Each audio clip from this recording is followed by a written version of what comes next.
জীবনে চলার পথে বহু সৃজনশীল মানুষ আছে যারা তাদের নিজস্ব কর্মজগতে লড়াই করে, ভালোবেসে, সাধনা করে তাদের গতিপথে এগিয়ে চলেছে। আজকে এরকমই একজন মানুষকে নিয়ে আসবো, যিনি 48 বছর ধরে তার সাধনায় অবিচল। কোনোভাবেই বয়স, দুর্গমতা, প্রতিকূলতা তাকে থামাতে পারেনি। আর আপনারা জানেন, শিল্পী ক্রিয়েশনসের চোখে এরাই তো আসল হিরো। ভেঙেছো দুয়ার, এসেছো জ্যোতির্ময়, তোমারই হোক জয়। ভেঙেছো দুয়ার, এসেছো জ্যোতির্ময়, তোমারই হোক জয়। তিমির বিদার উদার ভুদার, তোমারই হোক জয়। ভেঙেছো দুয়ার, এসেছো জ্যোতির্ময়, তোমারই হোক জয়। অপূর্ব অপূর্ব। আজকে আমাদের চ্যানেলে উপস্থিত হয়েছে বিশিষ্ট সঙ্গীত শিল্পী ধ্রুবদা। ধ্রুবদা, শিল্পী ক্রিয়েশনস চ্যানেলে আপনাকে অনেক স্বাগত। আমি এই চ্যানেলে আসতে পেরে নিজেকে সৌভাগ্যবান মনে করছি। দর্শক শ্রোতা বন্ধুদের আমি আমার আন্তরিক শুভেচ্ছা এবং চ্যানেলের আরও উন্নতি কামনা করছি।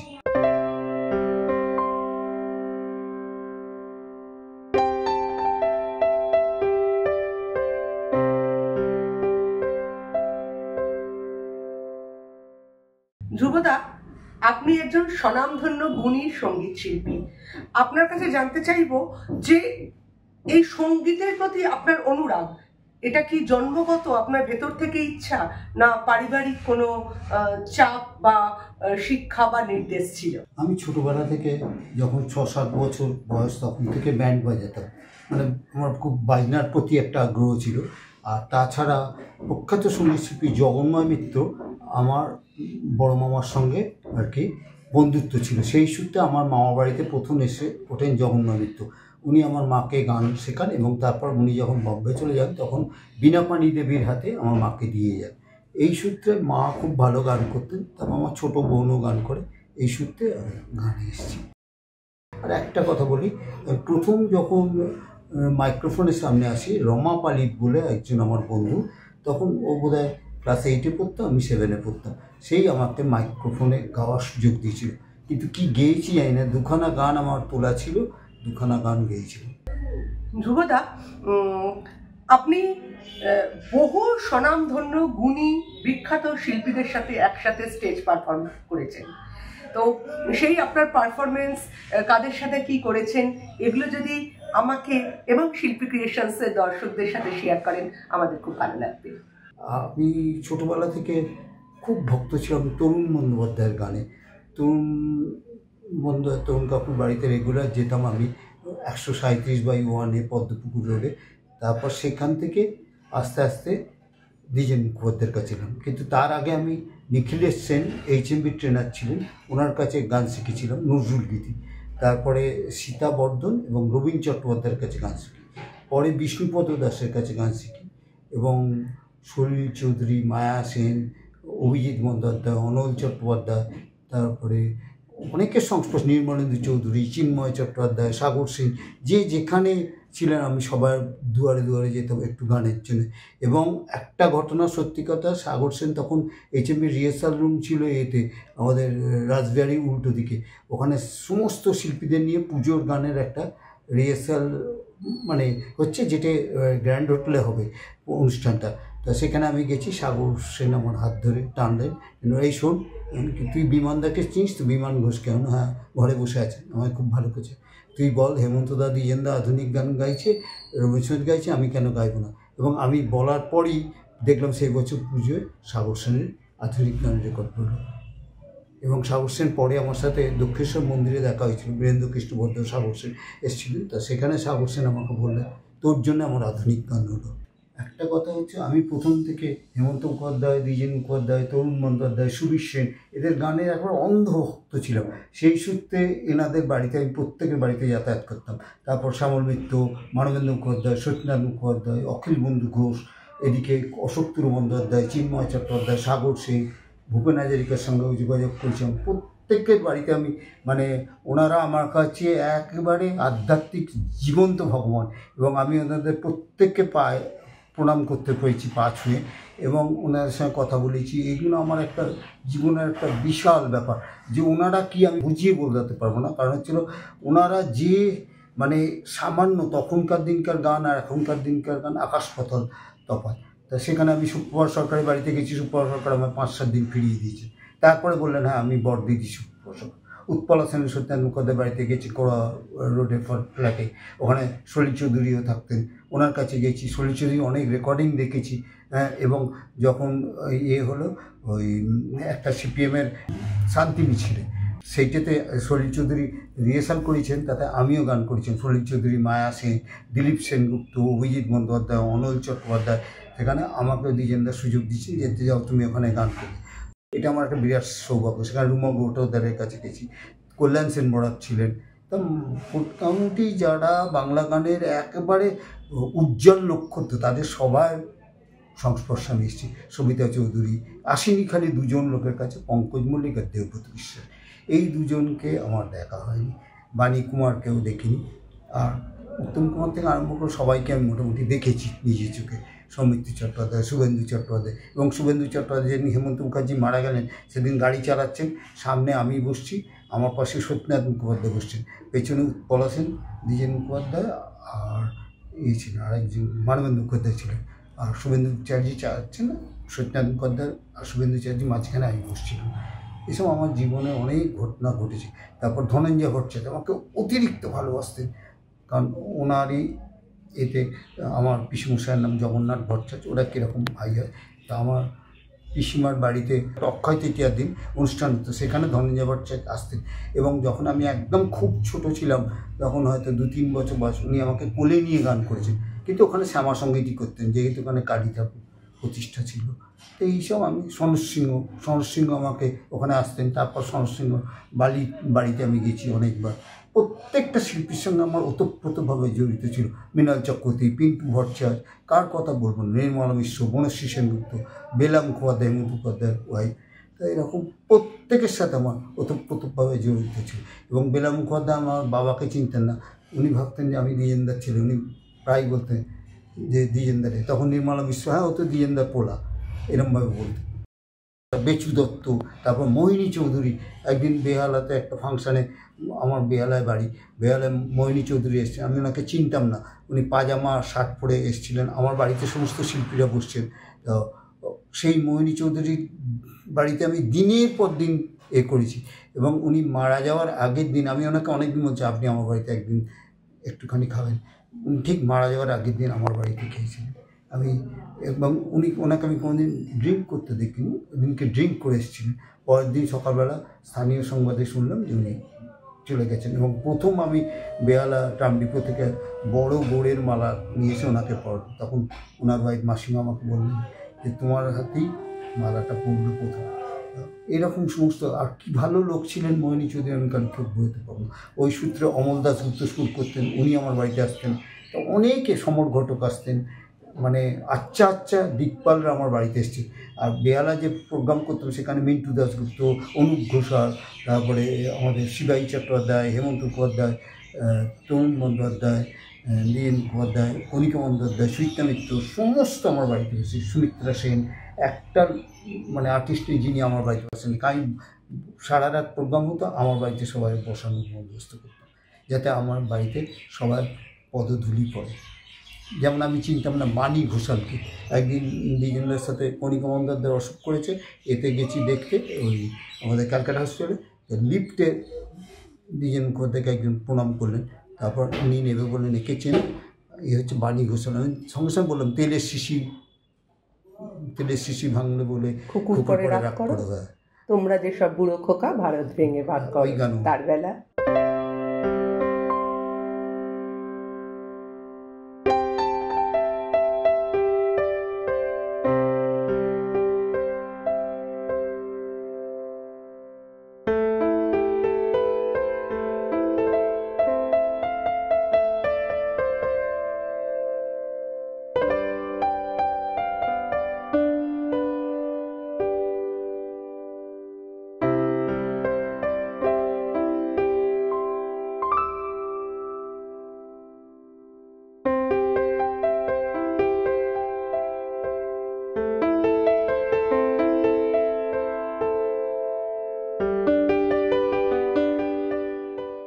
আপনি অনেক বিভিন্ন জায়গায় প্রোগ্রাম করেছেন, সারা ভারতবর্ষ জুড়ে আমি শুনেছি আপনি প্রোগ্রাম করেছেন।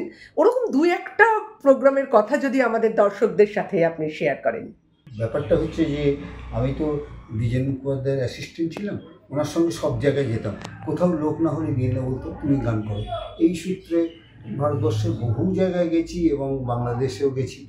তারপরে আমি নিজে উনি চলে যাওয়ার পর বহরমপুর, তারপরে ডালখোলা, পলাশি, তারপরে আমাদের শান্তিনিকেতনে 3বার না 4বার, বহরমপুরে 8বার, বিভিন্ন জায়গা থেকে আমাকে ডেকে পাঠাচ্ছে, আমি সেখানে যাচ্ছি। রোববারেও আমার বালুরঘাট যাওয়ার কথা আছে, জানি না বৃষ্টির জন্য কী হবে।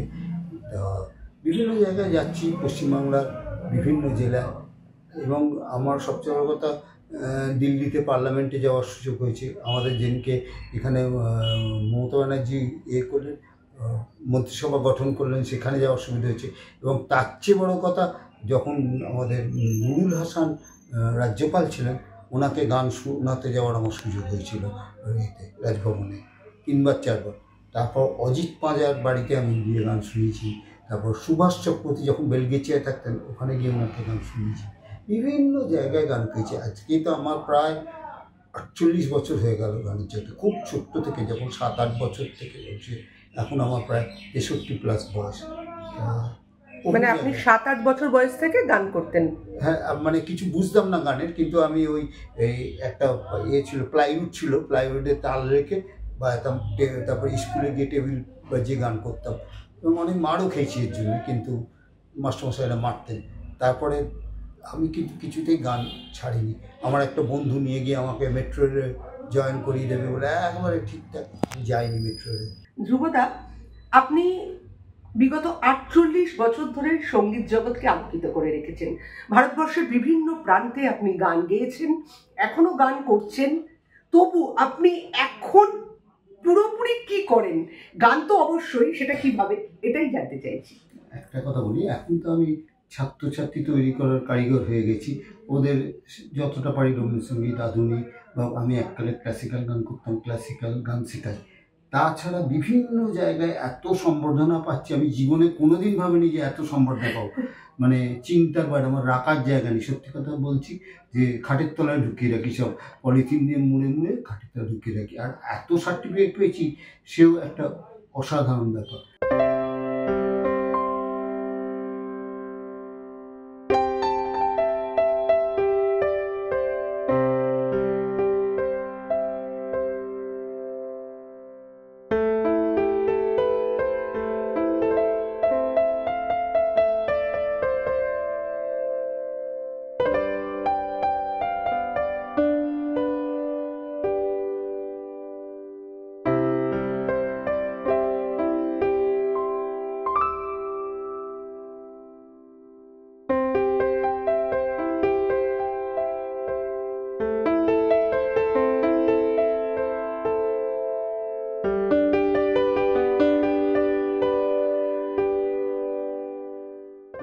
জানি না, এখনও প্রত্যেক জায়গা থেকে আমাকে ডাকে যে সম্বর্ধনার জন্য, সেখানে গান করি। তারপরে নতুন যারা গান করতে চায়, তারা অনেকে আমার সাথে করে। সেদিনকে একটা জায়গায় গেছিলাম, ওই আমাদের ন্যাশনাল লাইব্রেরিতে এক বয়স্ক ভদ্রলোক এসে বললো, আমি কি আপনার সাথে একটা ছবি তুলতে পারি? তার বোধহয় 75-80 বয়স হবে। আমি নিশ্চয়ই, একটা অটোগ্রাফ নিলেন, ছবি তুললেন। আরেকটি মেয়ে এসে অটোগ্রাফ নিল, ছবি তুলল। একটা কথা হচ্ছে যে আমি এখন সবসময় চেষ্টা করি যারা নতুন গাইছে, একটু ভালো গাইছে, তাদের নিয়ে গিয়ে বিভিন্ন জায়গায় চান্স করে দেওয়া, পরিচয় করে দেওয়া, হ্যাঁ, যাতে তারা একটা এতে সঙ্গীত জগতে আলোতে আসতে পারে। কারণ হচ্ছে হলো আমি তো আর কদিন আছি, হ্যাঁ, কারণ প্রত্যেকে একটা যে চেষ্টা করে যে নতুনদের কিছু করুক, সেই হিসেবে আমি অনেককে অনেক জায়গায় নিয়ে গিয়ে পরিচয় করে দিয়ে তাকে গান গাওয়ানো বন্দোবস্ত করেছি। সেদিনকে আকাশবার্তা এতে অনুষ্ঠানে নিয়ে গেছিলাম আমাদের সুনীতি পোদ্দারকে। ও আমার কথা মাইক্রোফোনে বললো, ও আমাকে ফোন করেছে, আমি বললাম যে আপনি যেখানে আছেন এক্ষুনি চলে আসুন। ও হচ্ছিল শিয়ালদা স্টেশনের সুপারিনটেন্ডেন্ট। এরকমভাবে আমি চেষ্টা করি যে অনেককেই চান্স দেওয়া, যাতে তারা ল্যামলাইটে আসতে পারে। নিঃসন্দেহে একটা মহান প্রয়াস। দেখুন, শিল্পী তো অনেকেই হয়, নিজ নিজ জগতে নিজ নিজ কর্মক্ষেত্রে তার উজ্জ্বল আলোক ছটায় সমাজকে আলোকিত করে, কিন্তু একজন শিল্পী হতে গেলে সবার আগে একজন বড় মনের মানুষ হতে হয়। তা উনি ওনার সেই মহা মানবিকতার পরিচয় রেখেছেন। কত সুন্দরভাবে উনি বললেন যে আমি চাই নবীন প্রতিভারা সামনে আসুন, প্ল্যাটফর্ম পাক। সত্যি ধ্রুবদা, আপনার এই প্রয়াস অবশ্যই প্রশংসনীয় এবং এক মানবিকতার দৃষ্টান্ত রাখে।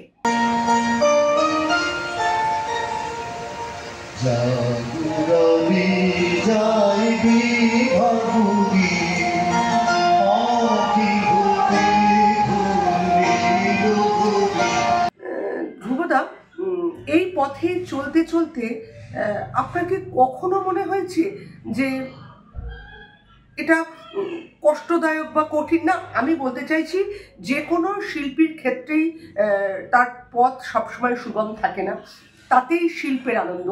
তবু আপনার অভিমত? নানা রকম বাধা বিঘ্ন অনেক রকম করে এমনও হয়েছে যে গেছি ফাংশানে গান করতে, সারাদিন বসে সারা রাত বসে রইলাম, কিন্তু ডাকেনি। এ এসে গেছে, ও এসে গেছে, বড় শিল্পীরা। আস্তে আস্তে আস্তে হয়েছে। সেখানে বলতে গেলে আমি সবচেয়ে ঋণী দ্বিজেন মুখোপাধ্যায়ের কাছে। উনি আমাকে সমস্ত ভারতবর্ষ, তারপরে বাংলাদেশ, বিভিন্ন জায়গায় নিয়ে গেছেন উনি আমাকে সঙ্গে করে। সেইখানে আমাকে উনি চান্স দিয়েছেন, যেখানে যেখানে হয়তো লোকজন হয়নি, আমাকে বললো তুমি দুখানা গান করো, এই সূত্রে আমাকে। এবং উনি মারা যাওয়ার পর প্রথম কিন্তু ডাক পাই আমি, ওনার কোনো ছাত্রছাত্রীরা পায়নি। মানে দিন 3-4 মধ্যে আমাকে বিভিন্ন জায়গা থেকে ডাকতে আরম্ভ করলো, যেহেতু আমি ওনার গানগুলো করি। আর সত্যি কথা বলতে এখনকার শিল্পীরা আমাদের অবহেলা করে, হ্যাঁ, কারণ হচ্ছিল তারা প্রতিষ্ঠিত হয়ে গেছে, অনেকে হয়তো আমাদের চেয়ে বেশি নামটাম করেছে, তারা আমাদের অবহেলা করে। ধ্রুবদা, আপনাকে যখন পেয়েছি এত সহজে তো আমরা ছাড়বো না। আমাদের ভীষণ, আমার তো শুনতে ইচ্ছে করছে, এবং আমি জানি ক্যামেরার উপরে আমার দর্শকদেরও আপনার আরেকটা গান শোনার জন্য খুব ইচ্ছা করছে। তো ধ্রুবদা, আপনি প্লিজ আমাদের যদি একটা গান শোনান, আরেকটা 2 লাইন গাইছি। হ্যাঁ, বাইরে তো বৃষ্টি পড়ছে, বর্ষার গান গাইছি। মনোমর মেঘের সঙ্গী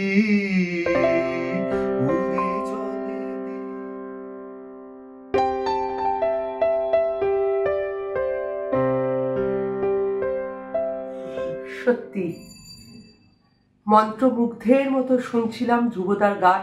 অপূর্ব, খালি গলায় এত সুন্দর গান বোধহয় ধ্রুবদার মতো সঙ্গীত শিল্পীরাই পারে। ধ্রুবদা, শিল্পী ক্রিয়েশনসে আপনার ব্যস্ততম সময় থেকে সময় দিয়েছেন, এই জন্য আপনাকে অনেক ধন্যবাদ। আর হ্যাঁ, আমার ভীষণ ভীষণ ইচ্ছা রইল আমার পরবর্তী প্রজেক্ট, সে ওয়েব সিরিজই হোক, শর্ট ফিল্মই হোক বা ফিচার ফিল্মই হোক, আমি যদি ধ্রুবদাকে সঙ্গীত শিল্পী হিসেবে পাই, আমি নিজেকে ধন্য মনে করব। আজকে আপাতত এটুকুই। আপনাকে অনেক ধন্যবাদ, নমস্কার। আমি আসবো নিশ্চয়ই, গান গেয়ে দেবো। ভরা থা স্মৃতি সুধায় বিদায়ের পাত্রখানি। এত সহজে সঙ্গীত শিল্পী ধ্রুবদাকে তো বিদায় দেওয়া যাবে না। উনি গড়বেন ছাত্র আরো অনেক সঙ্গীত শিল্পী। উনি আমাদের সঙ্গীত জগৎকে করবেন আরো সমৃদ্ধ ওনার কণ্ঠ দিয়ে। ধ্রুবদার জন্য রইল অনেক শুভকামনা।